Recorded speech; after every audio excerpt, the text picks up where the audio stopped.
আসসালামু আলাইকুম। অনেকদিন ধরে চিন্তা করছিলাম কিছু কোয়েল পাখির ডিম আনবো, শেষে নিয়ে আসলাম পার্সেল করে 20টা ডিম। প্রত্যেকটার ভেতরে 10টা করে দিয়েছি যেন না ভেঙে যায়। আর কিছুদিন আগে একটি আমরা ইনকিউবেটর এনেছি, সিমি ইনকিউবেটর।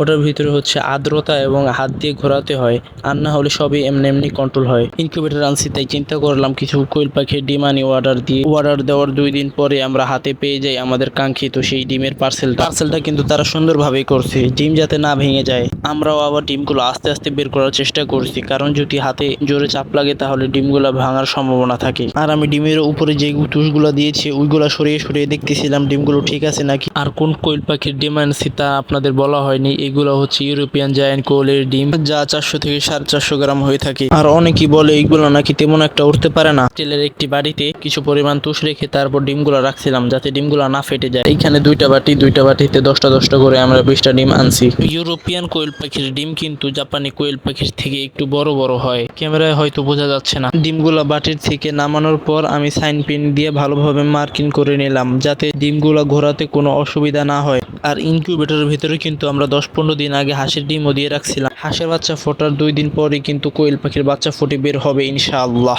7 দিন পরে আমি হাঁসের ডিমগুলো ফ্ল্যাশ লাইট মেরে মেরে দেখছিলাম 19টা ডিমের মধ্যে 7টা ডিমের কোনো ব্রণ হয়নি। তাও আল্লাহ তাআলার কাছে শুকরিয়া, আলহামদুলিল্লাহ। আর এইগুলো হচ্ছে বেইজিং হাঁসের ডিম, অনেকে বেলজিয়াম হাঁস নামে চিনেন। ডিম থেকে বাচ্চা ফুটলো নাকি ফুটলো না ওইটাও জানাবো ইনশাল্লাহ সামনের ভিডিওতে। আশা করি পাঁচমিশালি এগ্রো বাংলার পাশেই থাকবেন।